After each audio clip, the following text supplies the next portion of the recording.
Cheers. Cheers, mate. Cheers, mate. Boink. Welcome, everybody, to the TechBrew podcast. Podcast where we blend today's world of technology with the aroma of coffee, plus a deep dive into the latest tech trends, thought-provoking discussions, and headlines. My name is Cam, and I'm with my co-host, Emoticon Trash. What up? And we are live and in color for the first time, celebrating episode 10. Yes, episode 10. So we thought we would do something different this time, but thank you for joining us, for people coming in, and the viewers that have been there from the start. I would say, we've actually made quite the improvement with episode 1. Just how much viewers we've had so far. Like, we've been doing pretty well. Yeah. I would say, I'm not expecting us to, get 1 million followers overnight. Because well, okay, Mr. Special One. I was. But yeah, thank you for joining us, and for Yes, the people thank that you. have been there since episode 1, we appreciate it.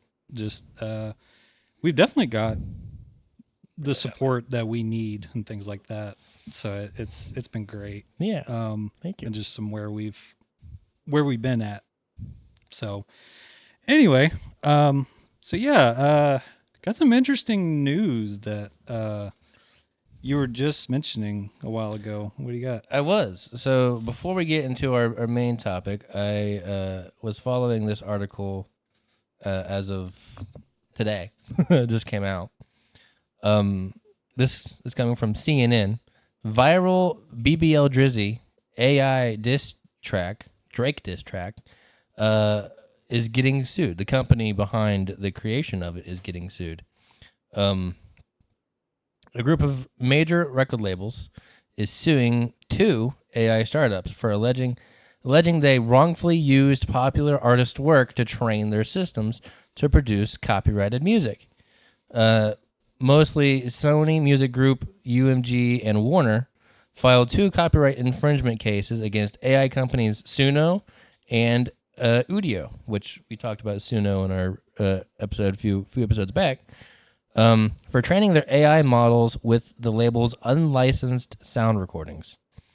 Udio is the company behind BBL Drizzy, the AI-generated song that went viral last month during the Kendrick Lamar and Drake spat.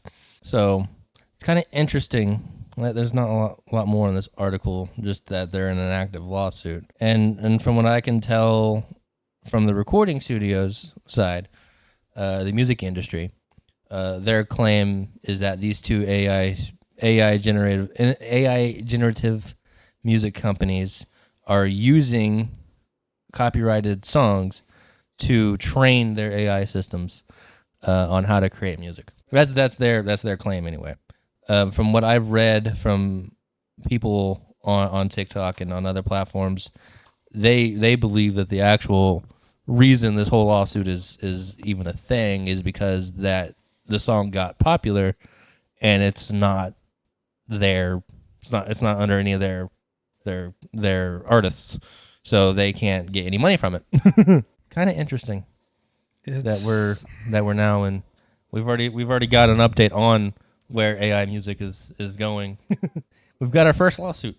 We were very open-minded of just like, we want to know more about what's going on with this, because what is this going to look like in the future? Right. And we were just kind of like, well, let's just see how it goes. And to here we me are. personally, at first, I was thinking, who knows what would happen, if these companies either were going to be, like I was saying earlier, if they were going to be, all right, well, if this makes us more money, let's do it, Right. but this is going to be more, no, Right. you can't do that. Right. And like we were saying, it doesn't, I would probably say for the both of us, it doesn't really surprise us, because these companies are Suno and these, they're just like, okay, yeah, we knew this is coming, but it's Right. just like, this is what we're doing. Yeah.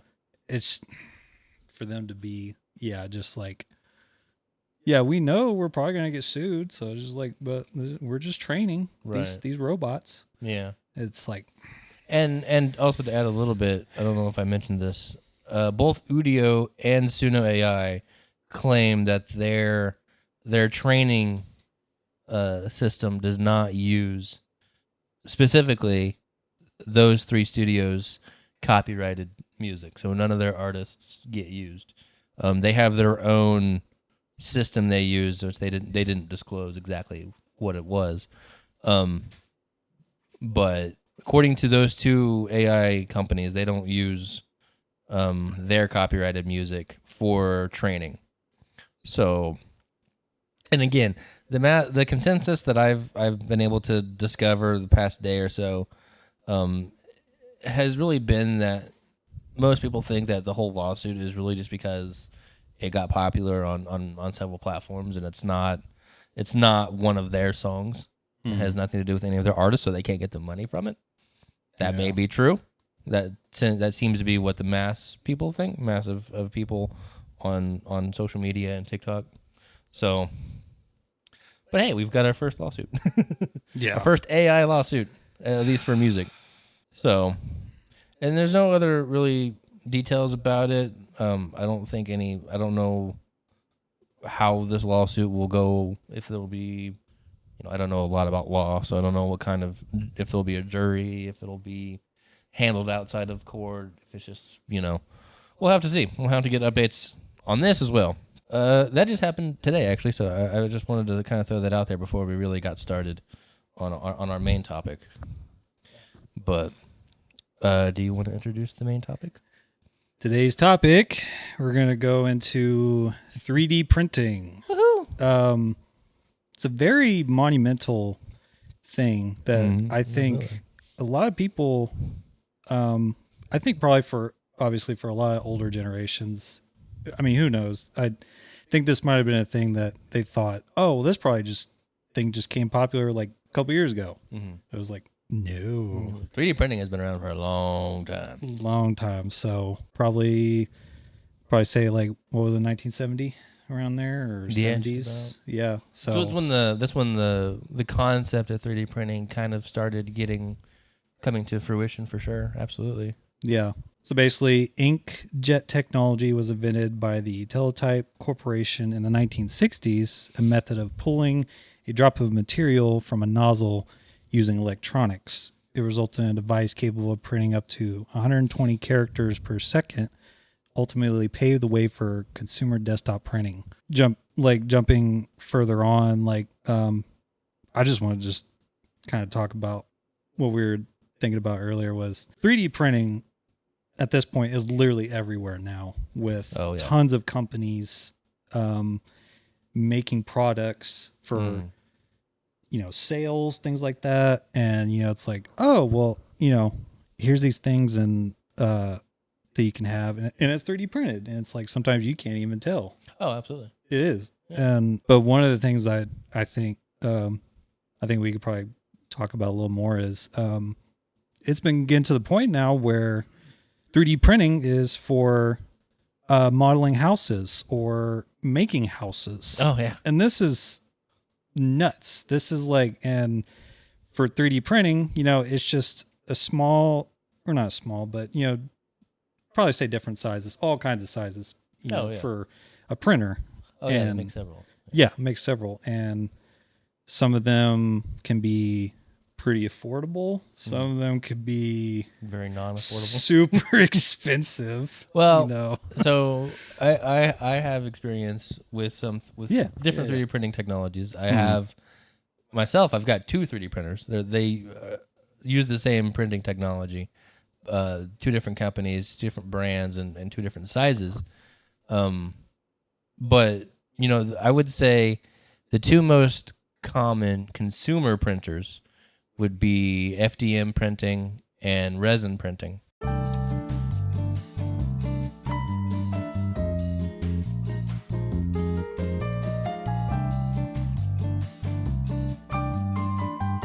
Fused deposition modeling, whatever that means. Essentially, all that's happening is you're taking a roll of filament, which is a roll of plastic tubing.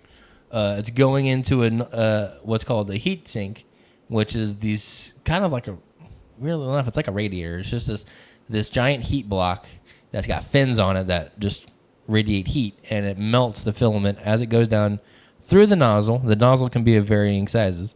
It touches the build plate, and it will start moving in the shape of whatever you're printing. That is the most common type of 3D printing. I believe that style of printing has been around since the early 2000s. For like a very select group of people who kind of knew that it was around.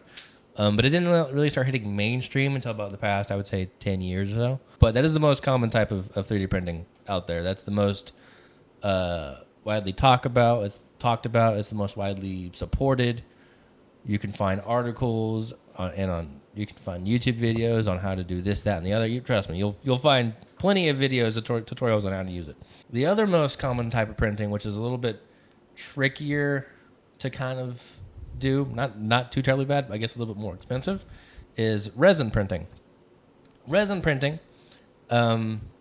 generally is not going to be as big of a build plate size or of a build size as FDM printing.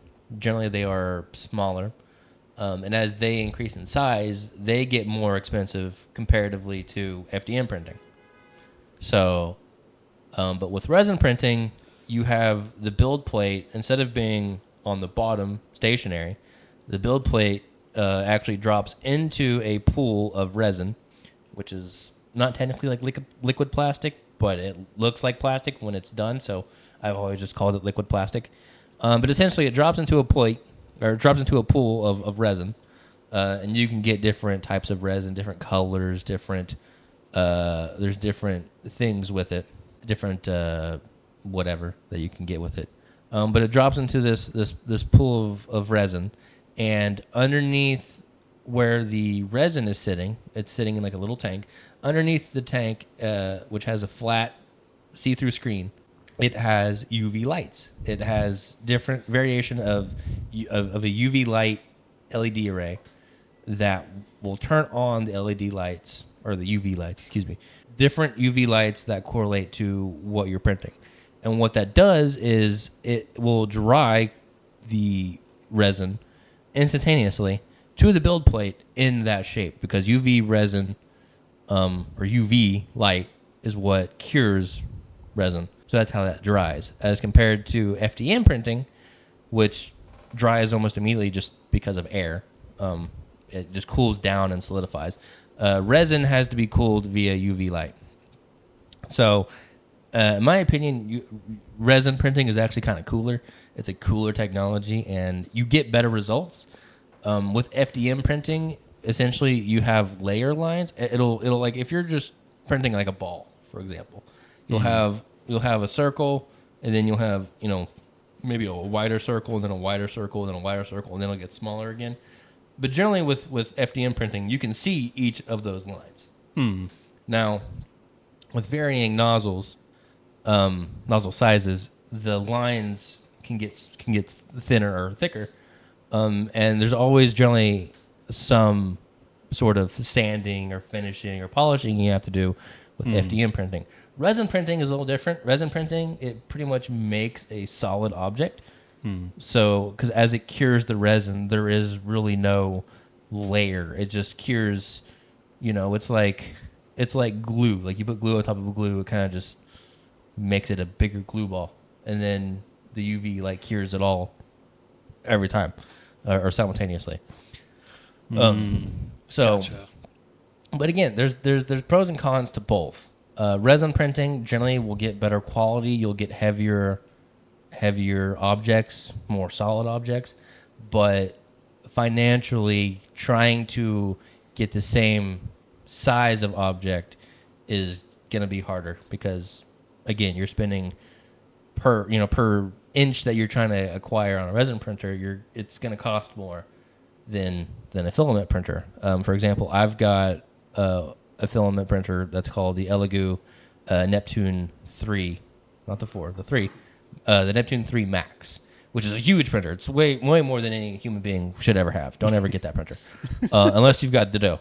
But that printer is big enough to literally print body armor. if you're a decently sized human, you can print chest plate armor, which I've never attempted. I should try. But it can print huge. I forgot what the build volume is on it, but it's big enough to print helmets and masks and body armor and, like I said, chest plate, leg armor. I mean, it can print. Essentially, you can print a full size human in one, in sections. You're never gonna get that with a resin printer, at least not financially. And it's not a good financial decision to do it that way, because the biggest resin printers they make commercially are only gonna be like 14 inches by 14 inches, or maybe even like 16 by 16 inches. Mine is like my FDM printer. My big one is like 21 inches by 30 inches or something. So I mean, it's huge. It's like 20 by something. I can't remember, but it's the build plate's like huge. Those are the two most common types of printers that most people as hobbyists get into. If you go to any like sort of convention or anything like that, and you see someone with like really, really dope armor, or just anything, that's most likely they're using a resin printer and or a FDM printer.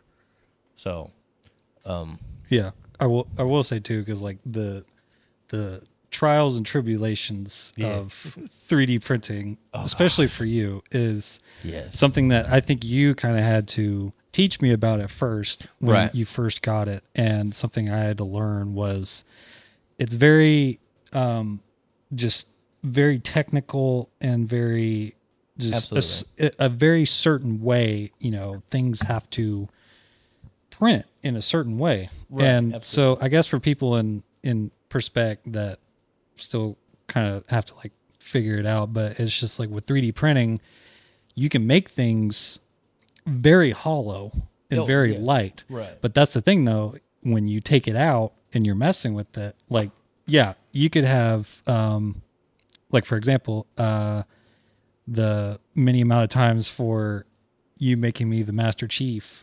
And at first we started small because we were like, let's just start small. But at first it was like very hollow, and we were texting back and forth. And there's certain times where you're like, okay, it's fully printed, it's done. I'm just going to do some stuff to it. And then like a couple minutes later, you're like, well, and you send me a picture and it's like his arm broke off, or it was mainly the gun. The gun, the tip of the gun kept breaking off. Yeah. And you bring up a good point. When it comes to the two types of printing that are most common to people, there's a lot to it. When you first get a 3D printer, that's an FDM printer. Depending on the money you spend towards it, really depends on how put together it comes when you get it delivered. I don't know why it's like that, but the more money you spend on it, the more put together it is. Because I have my other FDM printer, which is a lot smaller. It's a lot cheaper of a printer. I say cheaper, it's still kind of expensive, but it's a much smaller build plate, much smaller prints that you can do with it. And it was almost every single piece was not put together. You had to put the whole thing almost from scratch. You basically built your own 3D printer from scratch. Yeah. And the other printer that I have that's a whole lot bigger, that I spent a whole lot more money on than I should have, it was like 85% already put together. There was like 4 things you had to attach, and then boom, you were done. But even so, with 3D printing, there's still a lot that goes into it. Generally, when you get a decent quality printer, and it'll usually come with like an SD card or a USB drive. Plug that into your computer, and there's websites you can go out there, or you can 3D model your own stuff. You can use Blender, which is free. If you've got any sort of 3D or 3D artistry in you, absolutely, you can use Blender. Most printers take different file formats. The most common is STL. STL is the most common for almost every type of printer out there for 3D. But yeah, you load those up on a thumb drive or on an SD card, put it in your printer, and most printers will have either a dial of some sort or like an actual touchscreen to mess with settings and all that. You press print, and generally the first few times you print something, it'll print almost flawlessly. generally, depending on the quality of the printer. However, there's a lot of things that factor into getting good quality prints over a long period of time, such as the filament brand, filament color, the temperature at your printing, at which you're printing, different types of filament. They have different. They come in different types. There's PLA plastic. There's ABS plastic. Those are different chemical mix-up that make up different styles of plastic. And there's several. I can't name them all. They're all three-letter words. Yeah. PLA, ABS, carbon fiber. A lot of the higher end 3D printers can print carbon fiber, which is really cool. Really a pain in the butt to do. So you really have to have a great knowledge on what you're doing to use carbon fiber, because carbon fiber is really rough to print with. Yeah. And it can mess up your machine very badly if you don't know what you're doing. But there's all these different plastics that you can use, and they all print generally at different temperatures. And generally they will print at different temperatures based off of just the plastic makeup itself. The color of the plastic can have an effect. Like you can take ABS red and PLA red from the same manufacturer, and they may print at two different temperatures.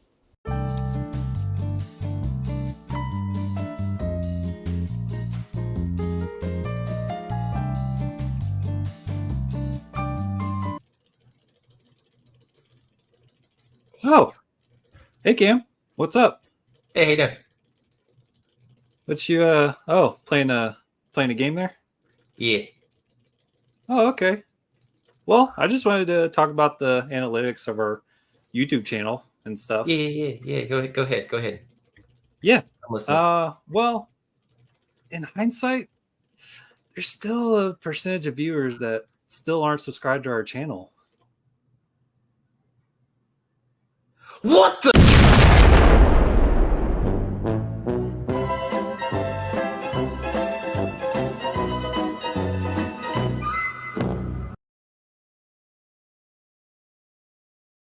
But yeah, so every brand of filament, every style of filament, whether it's ABS, PLA, the color of the filament itself, they all have factors into the temperature at which you're going to print, and how fast you can print, all of these things. And there's a lot to it. One of the most interesting things that I discovered when I was learning 3D printing was that moisture in the air will get into the filament roll and can mess up your print. And you don't think it, because you can't physically see that happening. You pick up a roll of filament, and it looks plasticky, it looks rough, and it looks like it's just a very very rough plastic that's good for printing. But as it warms up, all of that moisture comes out. It comes out as a blob. You're like, what the heck? Why did that happen? Moisture in the air. They make, and they're semi-cheap, semi-expensive, depending on what brands you go with. They make humidifier boxes for your 3D filament. And again, you can get them for like $50 and on. And depending on just depends on like how many rolls do you want to have in a humidifier at once. Generally, it's good to have your filament, at a certain temperature. And if your room fluctuates temperatures a lot, if it gets hot and cold, it can mess up that filament roll, and it'll ruin your print. You won't even know it until you start looking, like, why is that failing? And you'll start going through every other option, and then you'll think to yourself, oh, it's because the filament roll has moisture in the air, or has moisture in it. And you're like, oh. So it really, there's a lot to FDM printing that I didn't even know when I got into 3D printing. And I'm still not good at it. I'm still not good at fixing when something like that happens, because I don't have a humidifier box. So if I got a roll and it's got too much moisture, I just got to put on a different roll that I haven't opened yet. Which it makes sense when you think about it, because when you buy a new filament, a roll of filament, it comes in a vacuum sealed box or a vacuum sealed package. 99.9% of the time, that's how they're delivered to your house, is vacuum sealed. And you don't even think twice about it. But yeah, it's because the moisture will affect the plastic. You don't tend to have that issue with resin printing because resin printing is done inside of an enclosed space. Most of resin printers will have like a really thick glass that slides over the whole printer, and then you just see, it's usually see-through of some kind, and then you'll usually see the plate go down into the resin and come up and down and come up and down and come up. But it's a lot more expensive just in general because you have to buy the resin, which comes in different size bottles. They can be a little bit more expensive than just buying a really big roll of filament. So there's pros and cons to both. I mean, that's kind of just how life is. But generally, you know, when they say babies first, whatever, babies first 3D printer should be an FDM printer because they're easier to kind of mess with, and they're cheaper, and there's a lot. I mean, there's tutorials for both nowadays, but FDM printing is generally what everyone flocks to for most things, especially if it's cosplay. Then it's definitely then it's definitely FDM printing because that gives you the bigger objects, the sturdy objects, you know, the sturdy plastic. Whereas resin printing you can use for some cosplay pieces, but they're generally going to be smaller. Granted, they're going to be more durable. They're not going to be as they're going to be heavier unless you hollow them out, which you can do that in a lot of software. But they're generally not going to be like a full arm piece or like a chest piece. You're not going to find for any good amount of money, for any cheapness, you're not going to find a resin printer that can print, you know, a body chest plate. You're not going to find that unless you got like $30,000. Right. I don't personally know if any company makes a resin printer that big. But yeah, those are the two most common types of hobbyist printers. But do you want to talk about some of the more advanced non-hobby printers? I mean, yeah. Well, I was gonna say too, because like that's one of the biggest things that I remember seeing was at like Comic Cons or like cosplay things. Like I'm sure for a lot of people making their creations and things, or maybe if it's like a buddy of theirs or them themselves buying things. And I've heard tons of stories where it's like you see these just magnificent just works of art that they've created, and you know, interviewers are just like, you know, oh, did you buy it or something? And they're like, no, 3D printed. And I remember story of that one guy making the Master Chief thing. That's just all. And I forgot about that too. The Arbiter.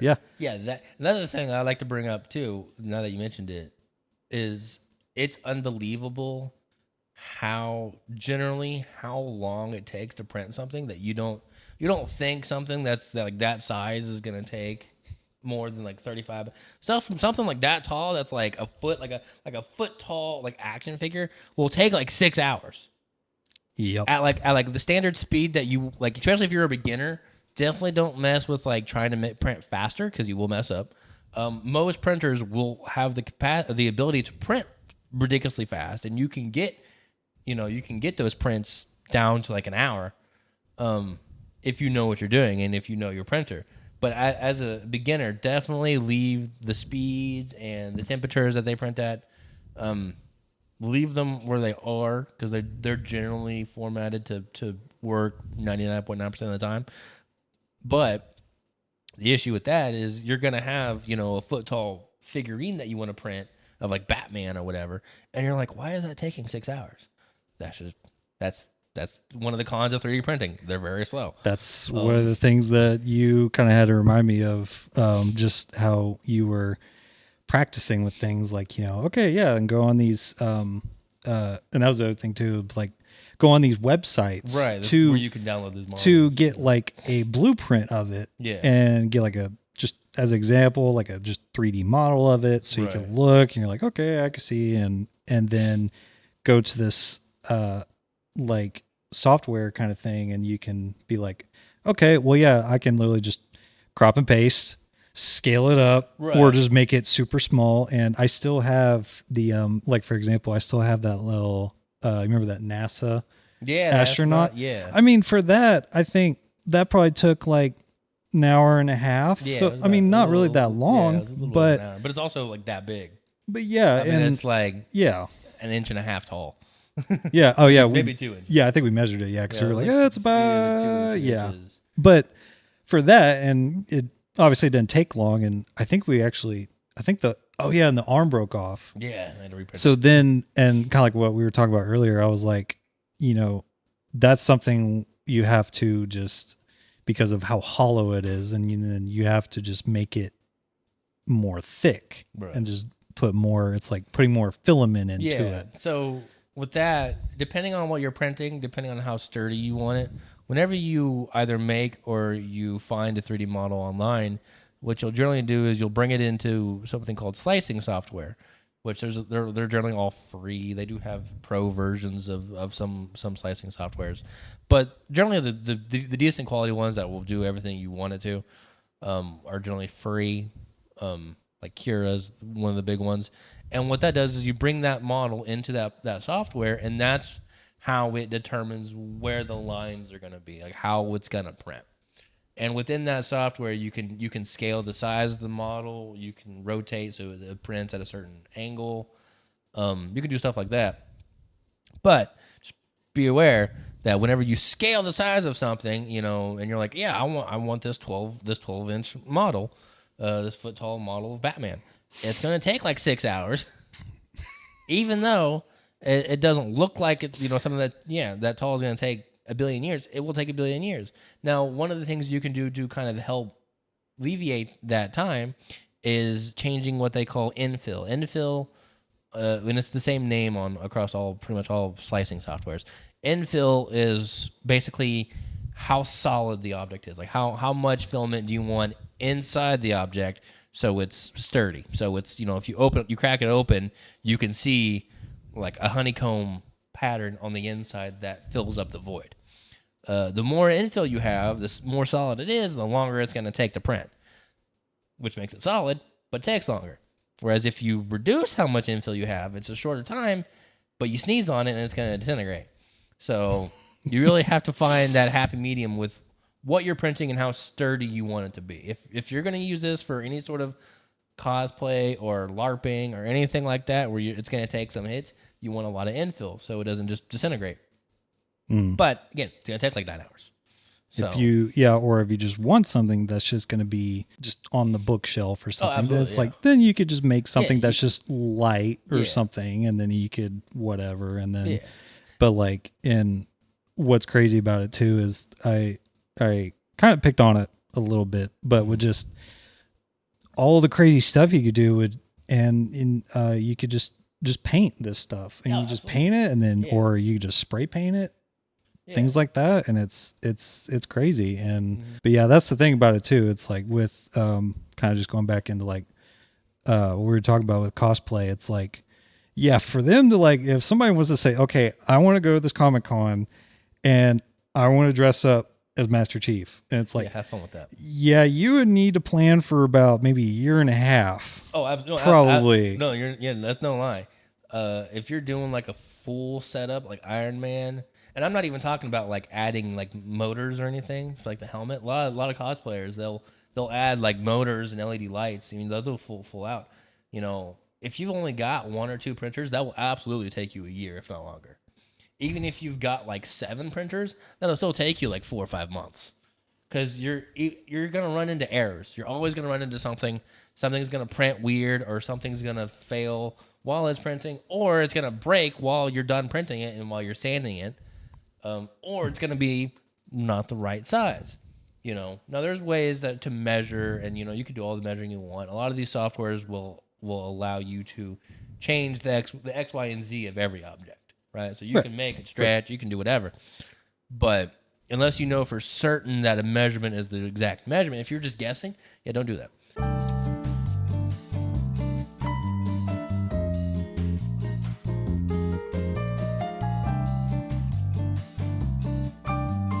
Technical difficulties. So yeah. You just pause that. Yeah. But yeah, definitely just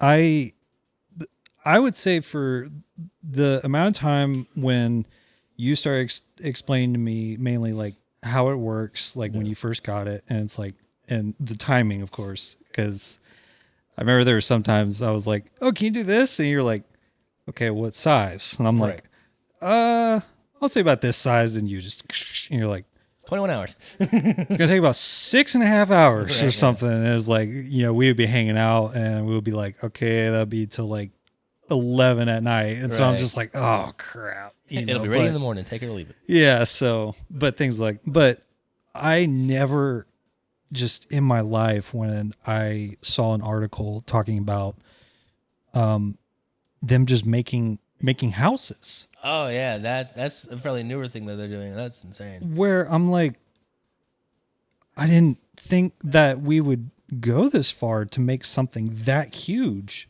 I never thought of that as being a pliable thing.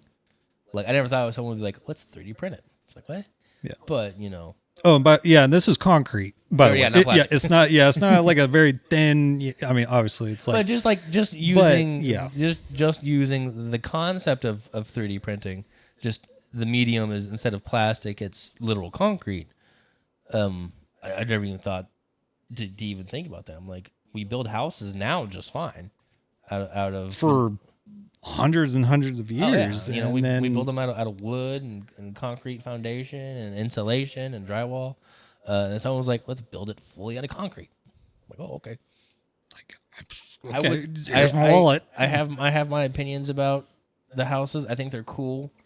They do look goofy because like they don't sand like the outside. I think so. You can see the layer lines and they're thick. I mean, they're like 2-inch tubes that just go around your house. It's weird, but I'm curious to know like how it affects different things, like the Wi-Fi, how it affects, which it shouldn't really affect it at all, but like how would it affect temperatures in your house, moisture, Temperatures, yeah. like how does it keep your house cool or warm, or how does it affect just different like invisible things that you don't think about? I'm curious if they've done, which I imagine they would have to have done like studies and done testing, so it's a pliable option, and that it makes sense to do it, because I don't want to live in a cold cave, essentially. I want to live in an igloo, Right? I don't want to live in an igloo.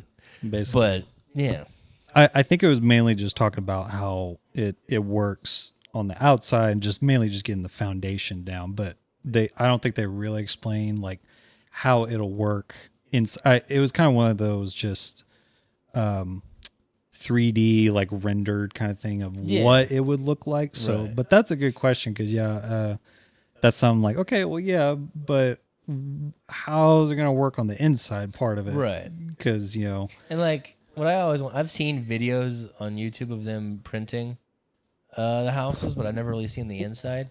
Like if it's just lines, right? And they're like really thick tubes that go around.